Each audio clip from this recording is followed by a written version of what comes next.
السلام علیکم ورحمۃ اللہ وبرکاتہ نحمدہ ونصلی علی رسولہ الامین اما بعد فاعوذ باللہ السمیع العلیم من الشیطان الرجیم بسم اللہ الرحمن الرحیم قل ان کنتم تحبون اللہ فاتبعونی یحببکم اللہ ویغفر لکم ذنوبکم واللہ غفور الرحیم صدق اللہ العظیم۔ تمام تعریفیں اللہ رب العالمین کے لیے، درود و سلام نبی آخر زمان محمد عربی صلی اللہ علیہ وسلم پر۔ ناظرین محترم، آج کی اس گفتگو میں حب رسول اور اس کے تقاضے کے عنوان پر کچھ باتیں رکھنی پیش نظر ہے۔ حضرت عروہ ابن مسعود ثقفی رضی اللہ تعالیٰ عنہ کہتے ہیں، اس وقت کی بات ہے جب کہ وہ مسلمان نہیں ہوئے تھے اور حدیبیہ کے مقام پر اہل مکہ کے نمائندے کی حیثیت سے، ان کے سفیر کی حیثیت سے پہنچے تھے اللہ کے رسول سے بات کرنے کے لیے۔ وہاں پر انہوں نے نبی اکرم صلی اللہ علیہ وسلم کہ صحابیوں کا اللہ کے رسول صلی اللہ علیہ وسلم سے جو معاملہ تھا اسے بغور دیکھا۔ واپس جانے کے بعد انہوں نے کہا کہ اے لوگو، بخدا میں نے کئی سلاطین کے دربار دیکھے، میں نے ایران اور روم کے بادشاہوں کسرا اور قیصر کے درباروں کو دیکھا ہے، میں نے حبشہ کے بادشاہ شاہ نجاشی کا دربار بھی دیکھا، لیکن خدا کی قسم میں نے کبھی ایسا بادشاہ نہیں دیکھا جس کے ساتھ ہی اس کی اتنی عزت کرتے۔ معاملہ یہ ہے کہ محمد صلی اللہ علیہ وسلم وضو کرتے ہیں تو پانی کو وہ زمین پر گرنے نہیں دیتے، لے کر چہرے پر مل لیتے ہیں، اتنی محبت ان سے کرتے۔ وہ اگر حکم دیں تو اس پر عمل کرنے کے لیے وہ لپک پڑتے ہیں، بات اگر وہ کریں تو یہ اپنی آوازوں کو پست کر لیتے ہیں۔ ادب کا معاملہ یہ ہے کہ فرط ادب سے وہ آپ کے چہرے پر نظر نہیں ڈالا کرتے۔ اور وہ ابن مسعود بعد میں مسلمان ہوئے، لیکن یہ تعارف اس زمانے میں انہوں نے کیا تھا جبکہ انہوں نے اسلام قبول نہیں کیا تھا۔ نبی اکرم صلی اللہ علیہ وسلم سے محبت کی جو بے نظیر مثالیں اہل ایمان نے چھوڑی، یقیناً یہ بات کہی جا سکتی ہے کہ محبت کی دنیا میں ایسی کوئی مثالیں دنیا میں کسی اور شخصیت کے ساتھ ملنی ممکن نہیں۔ اللہ کے رسول صلی اللہ علیہ وسلم سے محبت حضرت ابوبکر صدیق کی دیکھی کہ وہ مرحلہ آیا جبکہ حضرت ابوبکر صدیق رضی اللہ تعالیٰ عنہ کو مارنے والوں نے شدید مارا، بے ہوش ہو گئے۔ ہوش آیا تو اس موقع پر لوگوں نے کہا کہ کچھ کھا لیجئے، تو کہا کہ پہلے مجھے بتاؤ کہ محمد صلی اللہ علیہ وسلم کہاں ہیں، کیسے ہیں۔ جس وقت تک اللہ کے رسول سے ان کی ملاقات نہیں ہوئی اس وقت تک کسی چیز کو کھانے کے لیے وہ تیار نہیں ہوئے، حالانکہ ان کی والدہ ان سے اس پر ناراض ہو گئی تھی۔ یہی معاملہ حضرت خبیب رضی اللہ تعالیٰ عنہ کا تھا کہ جس موقع پر اہل مکہ نے ان کو لٹکایا اور ان کے جسم سے گوشت کاٹنے لگے، شدید تکلیف میں تھے، تو اس موقع پر ان سے کہا کہ خبیب، کیا تمہارے نزدیک یہ بات پسندیدہ ہے کہ تمہیں ہٹا دیا جائے، تمہاری جگہ اس طریقے سے محمد صلی اللہ علیہ وسلم کے ساتھ سلوک کیا جائے؟ تو اس کیفیت میں بھی وہ بے چین ہو گئے اور انہوں نے کہا کہ واللہ میں نہیں چاہتا کہ مجھے ہٹا کر ان کے جسم میں کانٹا بھی چبھایا جائے۔ یہاں تک کہ اہل مکہ نے اس ظلم کو کنٹینیو کیا اور ان کو ختم کر دیا۔ تو نبی کریم صلی اللہ علیہ وسلم سے صحابہ کرام کی محبت کی بے شمار مثالیں موجود۔ اللہ کے رسول سے محبت کا جو تقاضا ہے اس میں سب سے پہلی چیز یہ ہے کہ نبی کی اطاعت کی جائے۔ اطاعت کی مثالیں بھی صحابہ نے چھوڑی۔ سعد بن معاذ رضی اللہ تعالیٰ عنہ کا وہ مشہور سٹیٹمنٹ، جب اللہ کے رسول بدر کی جنگ سے پہلے صحابہ سے مشورہ چاہتے تھے، آپ نے کہا کہ لوگوں مجھے مشورہ دو۔ حضرت ابوبکر اٹھے، کہا اللہ کے رسول فیصلہ کریں، ہم آپ کے ساتھ ہیں۔ اللہ کے رسول نے پھر کہا لوگوں مجھے مشورہ دو۔ حضرت عمر نے یہی بات دہرائی تو اللہ کے رسول نے پھر کہا کہ لوگوں مجھے مشورہ دو، اور پھر اس کے بعد حضرت مقداد نے یہی بات دہرائی تو اللہ کے رسول نے پھر کہا کہ لوگوں مجھے مشورہ دو۔ سعد بن معاذ اٹھے اور کہا کہ یا رسول اللہ، کیا اشارہ ہماری طرف ہے یا انصاری صحابی کی طرف ہے؟ اللہ کے رسول نے کہا کہ ہاں، انصاری صحابہ سے اللہ کے رسول جواب سننا چاہتے تھے۔ تو انہوں نے کہا کہ اللہ کے رسول، اگر آپ حکم دیں تو ہم سمندر میں گھوڑے ڈال دینے کے لیے تیار ہیں۔ ہم موسیٰ کی امت کے مانند نہیں ہیں جنہوں نے کہا تھا کہ تم اور تمہارا خدا جا کر لڑ لو، ہم یہی بیٹھے ہیں۔ اسی طریقے سے غزوہ تبوک کا موقع تھا کہ 3 افراد نے اس موقع پر سستی و کاہلی کا مظاہرہ کیا تھا۔ اللہ کے رسول نے اعلان کر دیا کہ ان کا بائیکاٹ کیا جائے۔ اور مدینے کی سوسائٹی میں اس طریقے سے ان کا بائیکاٹ کیا. صحابہ نے اس طریقے سے نبی کے اس حکم کی فرما برداری کی کہ محسوس ہوا کہ ایک نبی کا حکم تھا اور اس کے نتیجے میں پورا مدینہ اطاعت میں ڈوب گیا. کوئی شخص ان سے بات چیت کے لیے تیار نہیں تھا, کوئی سلام کا جواب دینے کا روادار نہیں تھا, یہاں تک کہ وہ محسوس کرنے لگی کہ مدینے کی زمین ان کے لیے اجنبی ہو گئی اس غلطی کے نتیجے میں. اسی طریقے سے تیسری مثال اسی زمانے میں ملتی ہے جبکہ شاہ غسان کا نمائندہ آیا اور کعب ابن مالک جو ان 3 لوگوں میں سے ایک تھے ان کے پاس پہنچا اور کہا کہ تمہارے صاحب نے تم کو ذلیل کیا ہے, تم ہمارے پاس آؤ, ہم تمہیں عزت و اکرام کا مقام دیں گے. حضرت کعب ابن مالک نے اس خط کو لے کر سیدھا آگ میں چولہے کے اندر ڈال دیا اور کہا کہ یہ نئی آزمائش. گویا وہ اللہ کے رسول کی اطاعت سے نکلنے کا تصور بھی نہیں کر سکتے تھے. اسی طریقے سے چوتھی مثال ہمارے سامنے ہے کہ شراب کی محفل جمی تھی, اچانک پکارنے والے کی آواز آئی کہ لوگوں شراب حرام کر دی گئی. حضرت طلحہ رضی اللہ تعالیٰ عنہ نے کہا کہ انس جا کر تصدیق کرو.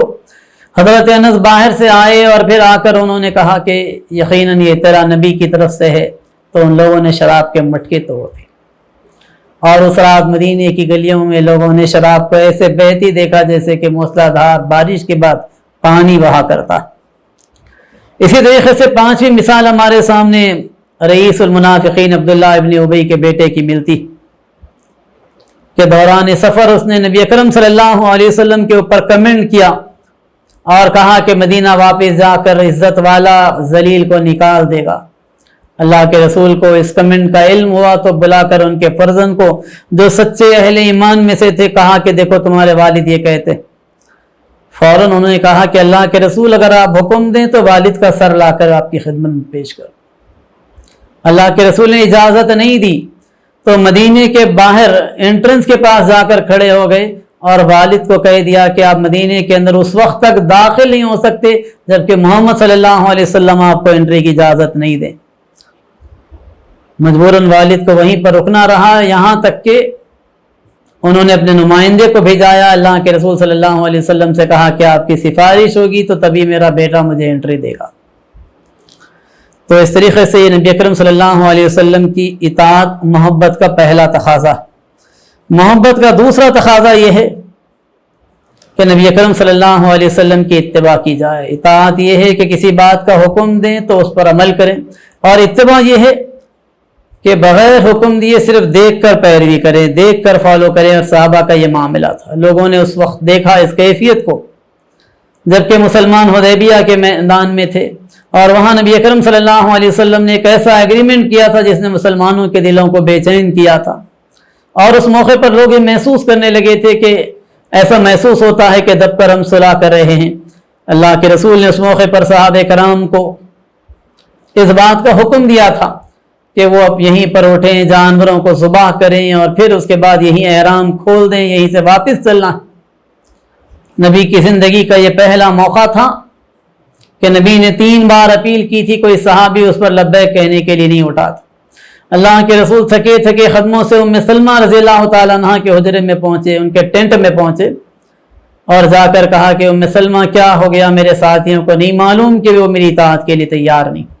ام سلمہ نے کہا کہ اللہ کے رسول ایسا نہیں ہے کہ وہ اطاعت کے لیے تیار نہیں ہیں, بلکہ اس وقت کے ایگریمنٹ نے ان کے دلوں کو زخمی کیا ہوا ہے. میرا مشورہ یہ ہے کہ آپ خود اپنے جانوروں کو اپنے ہاتھوں سے ذبح کریں, احرام کھولیں, غسل کریں, بال کٹوائیں, دیکھیں کہ وہ آپ کی اتباع کرتے ہیں یا نہیں. اللہ کے رسول نے یہ کیا تو لوگوں نے اتباع کی. ایسی مثالیں ملتی ہیں کہ نبی اکرم صلی اللہ علیہ وسلم نے سفر کیا, سفر کے درمیان میں کسی جگہ رکے تو بعض صحابہ اسی جگہ پرٹیکولر رکا کرتے تھے. دوران سفر کسی جگہ نماز پڑھی تو صحابہ جا کر وہاں پر نماز پڑھا کرتے تھے. نبی نے جیسے کیا ویسے کرنے کے لیے بے چین رہا کرتے تھے. نبی سے محبت کا جو تیسرا تقاضا ہے وہ یہ کہ نبی کی حمایت کی جائے. حضرت زبیر رضی اللہ تعالیٰ عنہ کی مثال ہمارے سامنے. جیسے ہی اطلاع ملی کہ نبی اکرم صلی اللہ علیہ وسلم کو نقصان پہنچانے کی کسی نے کوشش کی, بے چین ہو کر تلوار لے کر دوڑ پڑے, اور یہ پہلی تلوار تھی جو راہ خدا میں نکلی تھی. تو اللہ کے رسول نے انہیں حواری رسول کا لقب دیا تھا. یہ غیرت تھی حضرت زبیر ابن عوام کی, یہ حمایت نبی کی کیفیت تھی. چوتھا یہ ہے کہ نبی اکرم صلی اللہ علیہ وسلم کی محبت کا تقاضا کہ انسان اس راہ میں مصیبت بھی برداشت کرنے کے لیے تیار ہو جائے۔ صحابہ، حضرت بلال کی مثال ہمارے سامنے، حضرت عثمان کی مثال ہمارے سامنے، کہ کھال میں لپٹ کر نیچے سے دھواں دیا جاتا، دم گھٹنے لگتا، لیکن پھر بھی اللہ کے رسول سے جو تعلق تھا اس تعلق کی بنیاد پر وہ مصیبت کو برداشت کرتے۔